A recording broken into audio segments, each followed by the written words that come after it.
Okay. Hello viewers, this is Showman Sarkar welcoming you to another episode of Campus Plus channel. Today's episode is captioned Professional Skills, Qualifications and Employability. In this episode, we are going to discuss the current needs of skills, training for job aspirants in order to be competent to employment opportunities in the context of changing environment of technologies and the kind of preparedness that the aspirants might have to take into consideration for bringing better relevance to their candidatures.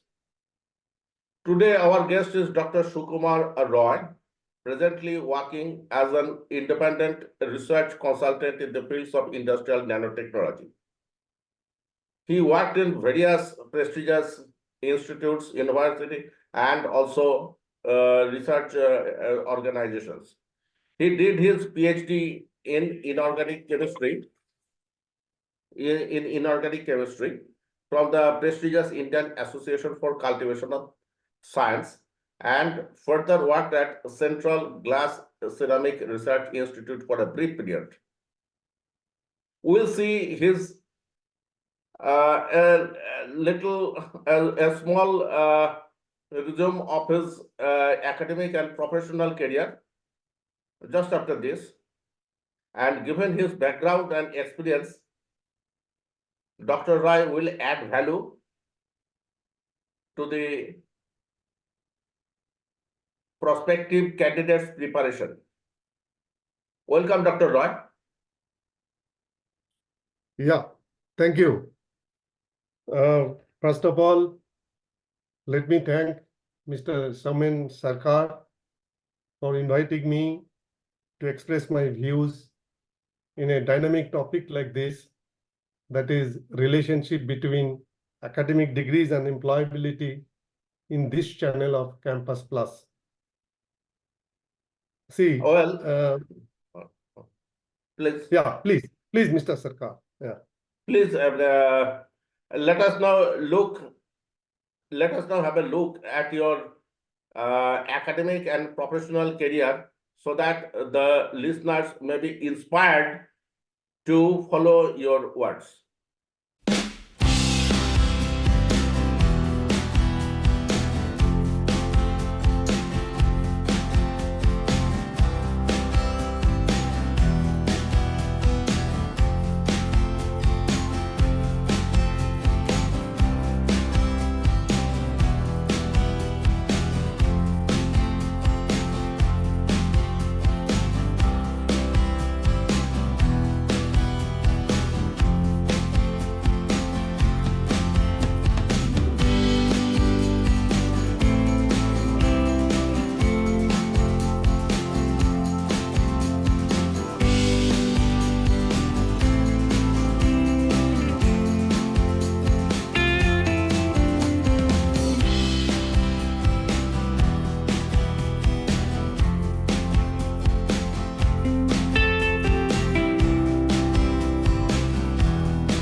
Thank you.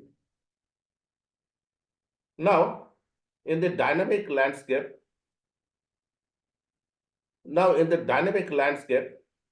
of the Indian job market, relationship between academic degrees and employability is a topic of continuous debate.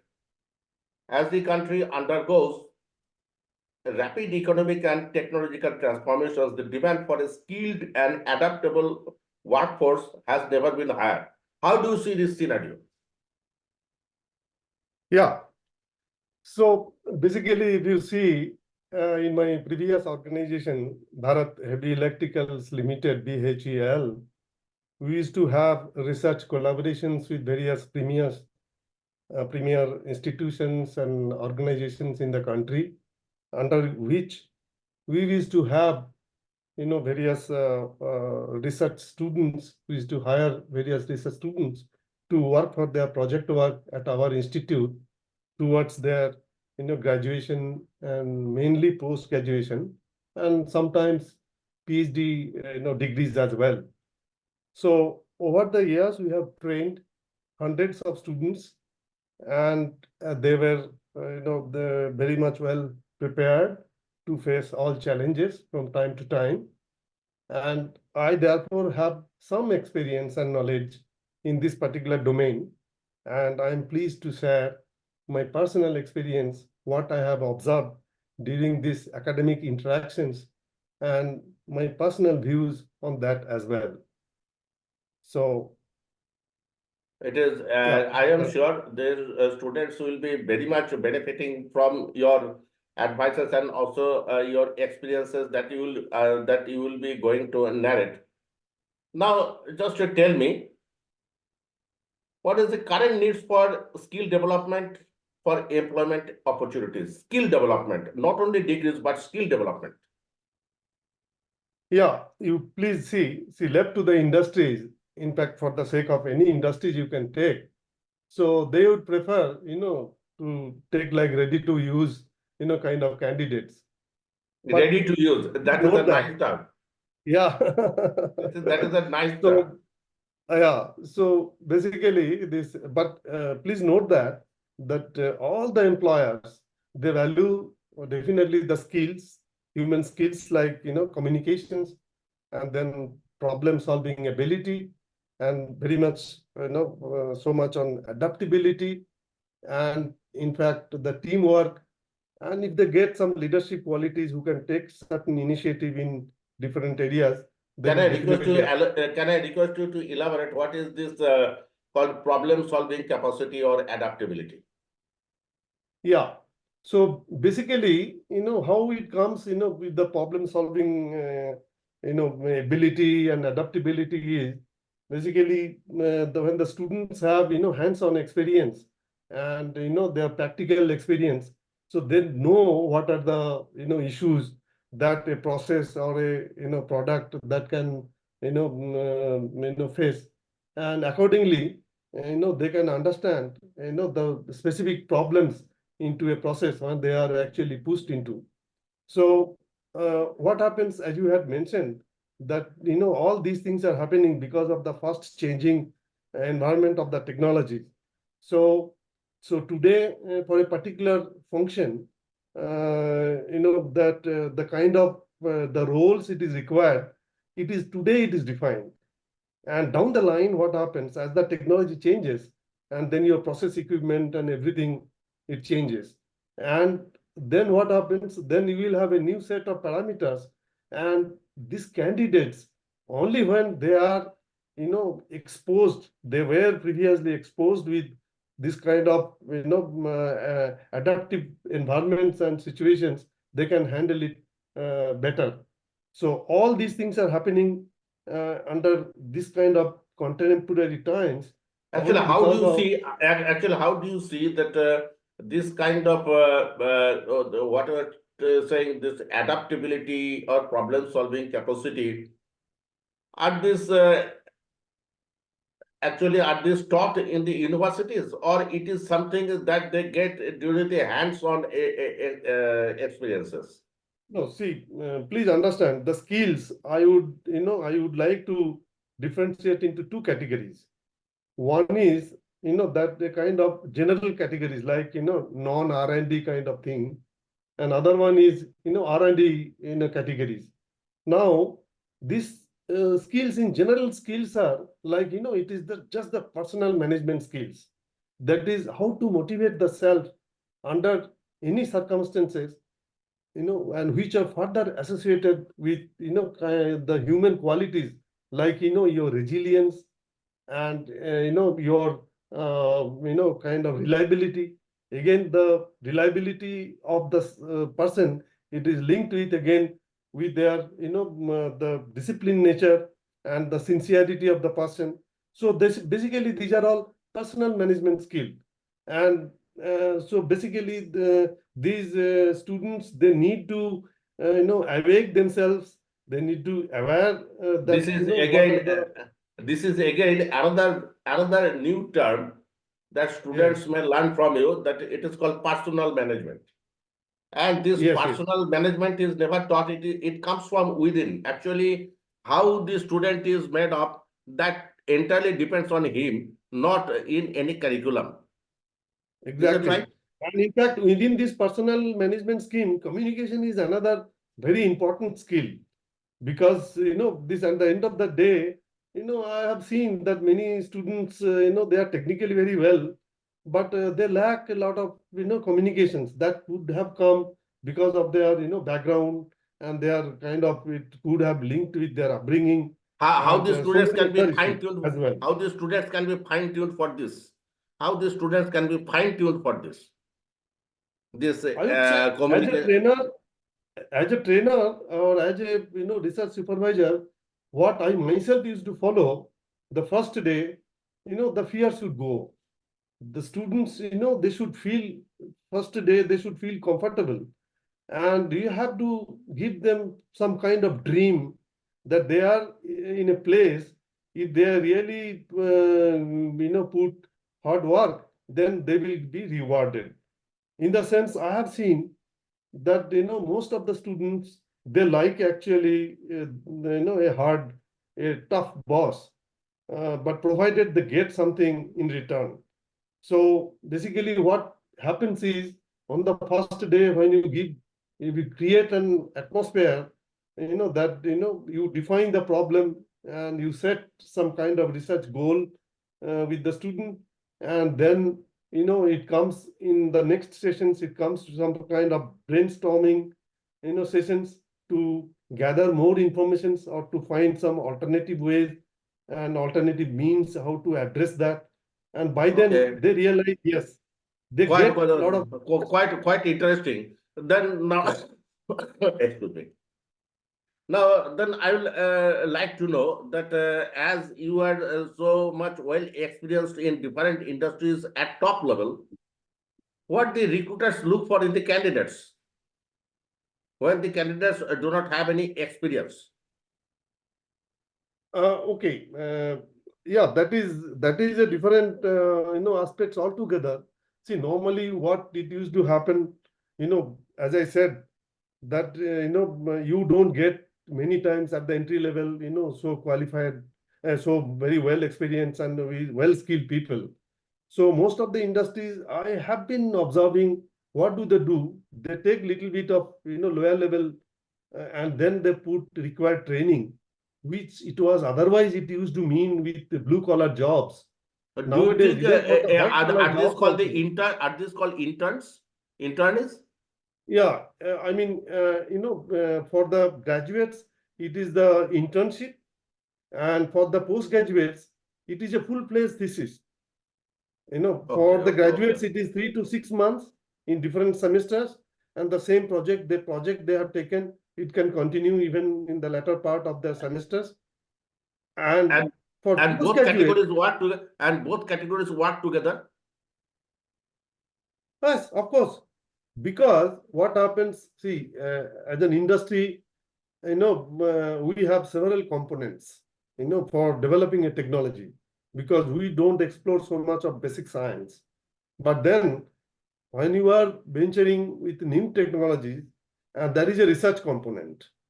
That research Yes, component, what yes, yes, happens, we yes, yes. actually go through these premier institutes, IITs and NITs, and even Institute of Science, and all these institutes, where all these institutes, they used to have students. So we normally used to encourage to take master students, that is MTech students, and where they will spend at least 1 year to 15 months, sometimes even 18 months or even more, for Do their Indian thesis industries, work.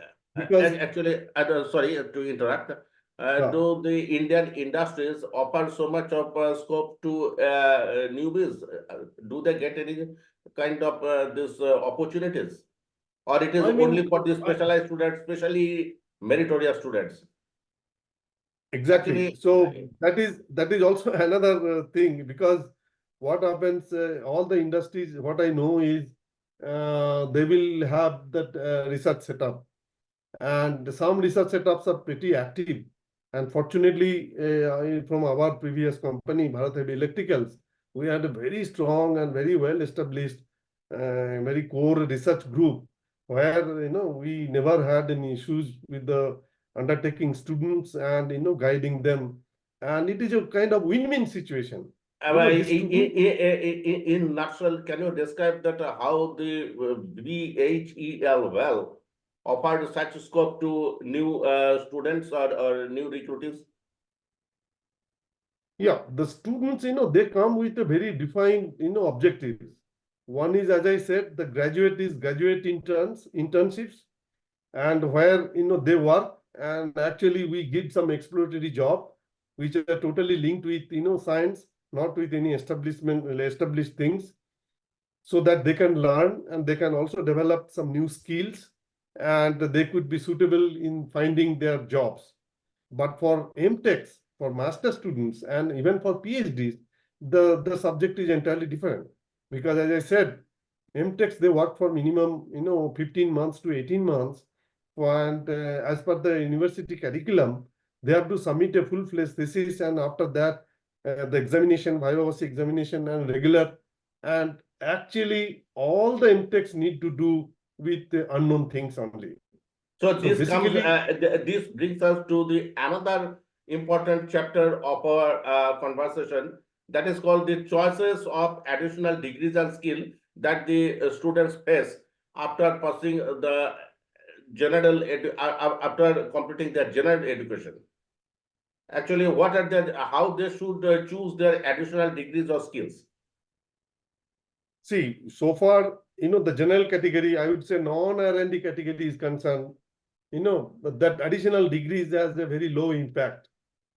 Rather, additional skills, because skills, it is, at the time of joining, they will have definitely a set of skill, and they will develop, they'll keep on developing. And the idea of reskilling from time to time, it is extremely important.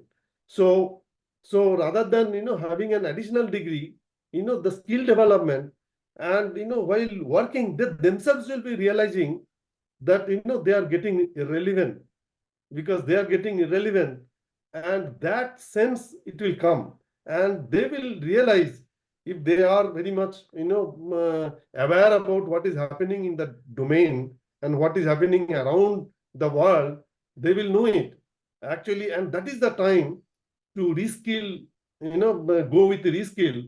And in this reskilling, there are a lot of other spin-off things. For example, there are many industry recognized certifications, and even they can actually join with some professional associations, to build their professional linkages. And this is also very much essential, particularly this kind of networking we call. It can So help, to them. it brings us to one of the most important parts of our discussion, that what is your advice for them? I would say, like, this networking is very important. When they go with the skills parallelly, they should join with, this professional, associations and different industrial events, so that, they can get better advice and career guidance, and even mentorships, to overcome the individual shortcomings, and particularly the need at that point in time, that they need to address, that an individual need to address, to pursuing, their, further, ambitions and aspirations in their domain. So that is my advice. I mean, just there is no end, and just try reskilling the self, and try improving the self, and definitely you are going to survive. Because the day it is coming, that that with same set of these things, and the fast changing environment, it is not, you are not going to be, it is little difficult. So So what is so your final you have to tips for keep them? on, yes. If you have to So keep on what is your revisiting. final tips for them? They are looking for this. Okay, now I would tell you The hardest thing is, I'll tell you, I was just reading this one recent report from World Economic Forum. What do they highlight is by the year 2027, around 69 million jobs will be created, but at the same time, 83 millions of jobs will be eliminated. So what it means, the harder thing is, see again, it comes in the another form. It means the era of so-called generalists, will be replaced by the era of specialists. And this again re-emphasizes, others say, is reskilling to all job holders and for all professionals, from time to time. In fact, if you see different industries, let's say automotive industry, if you see the conventional, that IC engines, it is getting converted into this EV engines, and EV is the future. If you see, so what happens, the expertise domain, it is very much getting changed. So you have to reorient yourself, and quickly. You may have very little time. Then what transpires in this conversation, at least what you told, is that actually the relationship between degrees and employability in Indian industries is multifaceted. While degrees remain a crucial foundation, the evolving job market demands a holistic approach that includes practical skill, soft skill, and adaptability. Is it right? Yes. And So, do you think that the students studying in different engineering or semi-engineering institutes, they are getting enough scope, or if not, then how they should plan their future? okay. So basically, as I said, I again strongly emphasize that there is a clear disconnect from classroom lectures to the reality. So in this regard, there are two dimensions in it. So one is institutional, and other one is institutional means, I mean to say, who provides education and degrees, and other one is for the candidates. From institution side, I'm talking about the kind of things, it has to happen sooner or later. From institution side, there need to be much emphasis on this restructure their curriculum, I think, more frequently now, though institutes do that. But I think in some in particularly in engineering branches, I believe that restructuring the curriculum as well as the teaching method from time to time to capture these trends and the challenging scenario of these hiring trends, that they have to reorient the curriculum like that. And another important point is industry institute linkages. It is there, but it is still poor to address such a huge population in this regard. That linkages have to be brought. I wish To capitalize this this hands-on conversation. experience. I Yeah. wish this conversation goes on for hours together, but Zoom is sending warning that there are only few minutes left. So we'll Okay. have to come to an end of this conversation. Probably in future, we will be meeting again. And the students or the audience who are now watching this show, for benefit of them, I am sure that we will make it convenient to come again. Okay, sure. But finally, I just say one thing. Please see that my summary is, that industrial revolution, it started at least 60, 70 years ago. Our previous generation, they worked very hard and they really did a great job. And that time survival itself was a big challenge. And then some 3 decades ago, it came with IT revolution, where merely survival, it came with the people started thinking, all the aspirants started thinking standard of living. Now, this is a time of digital revolution and social revolution. And this is now people are thinking with the quality of living. And why not? And this is actually a very compelling situation. And I bring actually Charles Darwin in this context of evolution that emphasizes again and again on adaptability, Whether you are strong or weak in technical, it doesn't matter. So long you keep adapting yourself with the changing environment, you will find means and ways to so-called quality living. And Thank you, Dr. definitely, Roy. Thank you, Dr. yeah, Roy. And actually, it was so enjoyable and also enriching to have this word from a man who has served so many years at the top level of engineering and research and development doing. I think the students or their guardians who have listened to you today, they will benefit from what they have heard today. So with the hope that you will be coming again, let us conclude the session here, and with the hope that in future you will come again. Thank you so much I'll for come coming. again. And my final one sentence is, they should not merely survive, they should thrive. They should be thriving. They should not be surviving. So please fasten your seat belt, and then get prepared to face the challenge, because Great. opportunities are enormous. Okay. Great. Thank you so much. Yes. That's good. Thank you. Thanks.